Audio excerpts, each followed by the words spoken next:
Assalamualaikum warahmatullahi wabarakatuh. Saya Kaila Alia akan menjelaskan tentang latihan soal halaman 41, 42, dan 63. Dimulai dari 41, yaitu diketahui sampel kapur tulis memiliki massa 8 gram dan ketika direaksikan dengan HCl menghasilkan 2,2 gram gas karbon dioksida atau CO2. Nah, di sini reaksi yang terjadi adalah CaCO3 plus 2HCl. Persamaannya CaCl2 plus CO2 tambah plus H2O. Nah, langkah pertama adalah menghitung mol CO2-nya. Nah, di sini rumusnya yaitu massa dibagi Mr. Massanya 2,2 dan Mr-nya 44. Jadi 2,2 per 44 sama dengan 0,05 mol. Nah, karena perbandingan mol CaCO3 dan CO2 adalah 1:1, maka mol CaCO3 juga itu 0,05 mol. Nah, Mr CaCO3 ini kita cari yaitu 100. Terus massa CaCO3 ini sama dengan 0,05 dikali 100% atau massa CaCO3 per 0,5 dikali 100% yaitu 5 gram. Nah, persen CaCO3 ini dalam sampel kapur adalah 5 dibagi 5 per 8 dikali 100%, sehingga diperoleh 62,5%. Jadi persentase CaCO3 dalam kapur adalah 62,5%. Lanjut, itu halaman 42, yaitu membandingkan pupuk urea dan Za berdasarkan kandungan nitrogennya. Pertama, kita hitung kadar nitrogen pada urea dulu. Dengan rumus urea adalah CO dalam kurung NH2 tutup kurung 2 dengan Mr 60.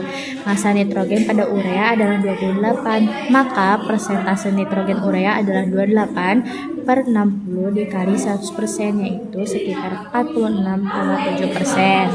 Selanjutnya, pupuk Za dengan rumus dalam kurung NH4 tutup kurung 2 SO4 memiliki Mr 132. Nah, ini tuh massa nitrogennya tuh tetap 28. Terus persentase nitrogen Za-nya itu di 28 per 132 dikali 100%, yaitu 21,2%.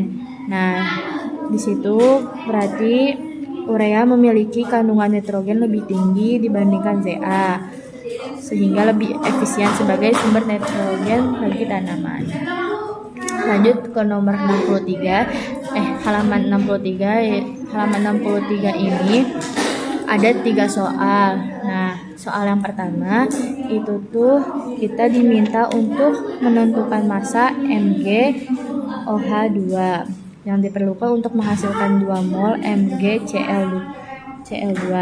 Nah, di sini reaksinya ada Mg dalam kurung OH2 plus 2HCl persamaan MgCl2 plus 2H2O. Nah, di sini perbandingan mol MgOH2 dan MgCl2 adalah 1:1. Jadi, jika MgCl2 ini terbentuknya 2 mol, maka MgOH2 itu yang diperlukan juga 2 mol karena 1:1. Jadi sama gitu. Nah, di sini kita cari Mr lagi. Mr MgOH2 itu adalah 58. Nah, massa MgOH2 ini sama dengan 2 dikali 58. Nah, hasilnya itu 116 gram. Di sini jadi massa MgOH2 ini diperluinnya tuh 116 gram. Nah, lanjut kita ke nomor 2. Di sini nomor 2-nya itu diketahui suatu senyawa mengandung 60% karbon, 35% nitrogen, dan 5% hidrogen. Nah, ini tuh masanya dengan massa molekul itu relatif, massa molekul relatif itu 80. Misalkan massa senyawa ini 100 gram. Terus ini mol karbonnya itu 60 dibagi dengan 12 sama dengan 5 mol. Terus kita cari lagi mol nitrogen itu 35 dibagi dengan 14 sama dengan 2,5 mol. Terus mol hidrogennya itu 5 dibagi 1 sama dengan 5 mol. Ini kita juga memasukkan yang rumus hukum-hukum. Nah, ini tuh semua mol itu dibagi angka terkecil, yaitu di sini angka terkecilnya 2,5. Hasilnya jadinya itu C2H2N. Jadi rumus empirisnya itu C2H2N.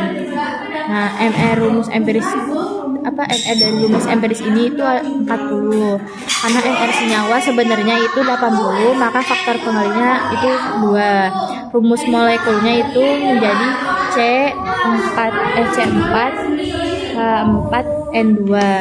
Nah, next itu soal terakhir, yaitu membahas larutan alkohol 70%.